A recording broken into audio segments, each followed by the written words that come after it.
The mansion had corridors so long that footsteps echoed like memories, and in one quiet wing of that enormous house lived a little boy named Leo who had never taken a single step in his life, the son of a billionaire whose name ruled boardrooms and headlines but meant nothing to a child who only knew the world from a wheelchair.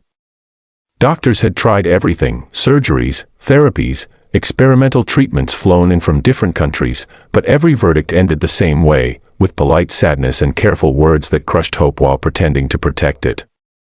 Leo's legs were thin and unresponsive, his world limited to what he could reach with his hands and imagine with his mind, yet his smile was brighter than the crystal chandeliers above him, and every morning he asked his father the same question in a soft voice: "Papa, do you think I'll walk today?"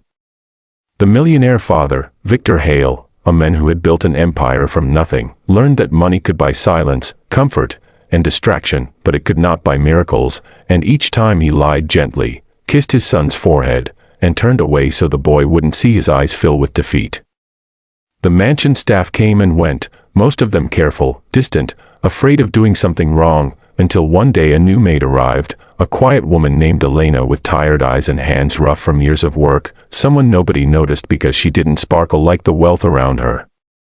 Elena had lost her own child years ago, a little boy who never got the chance to grow up, and when she first saw Leo sitting by the window watching other children play outside the gates, something in her heart cracked open in a way she hadn't felt in years. Unlike the others, she didn't talk to him like he was fragile glass or a tragedy waiting to happen. She talked to him like a normal child, asking about his favorite stories, laughing at his jokes, and listening when he spoke about dreams where he ran faster than the wind. Slowly, Leo began to wait for Elena more than for his therapists, because with her, he felt seen, not pitied. One rainy afternoon, when the mansion was unusually quiet and Victor was away closing another billion-dollar deal, Elena noticed Leo staring at his reflection in the glass, his small fists clenched, tears rolling down his cheeks without sound.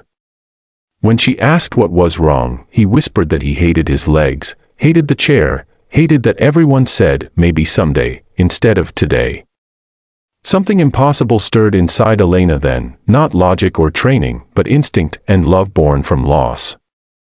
She remembered her own son's physical therapy sessions, the songs she used to sing, the games she turned into exercises, and without asking permission, without fear of consequences, she knelt in front of Leo and said softly, "Let's try something different, just you and me." She didn't promise walking, she didn't promise miracles, she promised effort, and for the first time, Leo nodded with belief instead of resignation. Day after day, when no one was watching, Elena turned play into purpose. She placed toys just out of reach, encouraged tiny movements, massaged muscles everyone else had given up on, and told stories where heroes stood up after falling 1,000 times. It hurt, it exhausted Leo, and sometimes he cried in frustration, but Elena never let him quit, holding his hands and reminding him that pain was not the enemy, giving up was. Weeks passed, then months, and something began to change, not dramatically, not magically, but quietly, like dawn breaking after a long night. Leo could sit straighter, his legs twitched when he laughed, and once, just once, he felt warmth where there had always been numbness. Elena cried that night alone in the staff room, praying silently for strength, knowing she was risking her job, maybe more, but unable to stop.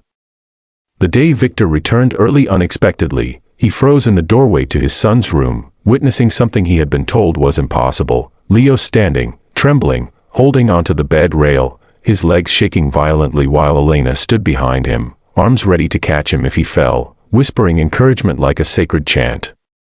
Time seemed to stop as Leo took one step, just one, before collapsing into Elena's arms, laughing and crying at the same time, shouting, "Papa!" I stood.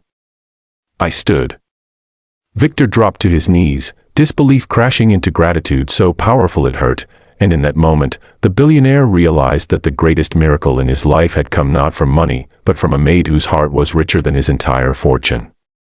Doctors were called again, stunned by progress they couldn't explain, and therapies resumed with renewed hope, but Victor knew the truth, that Elena had done what science alone could not by refusing to accept a limit placed on love.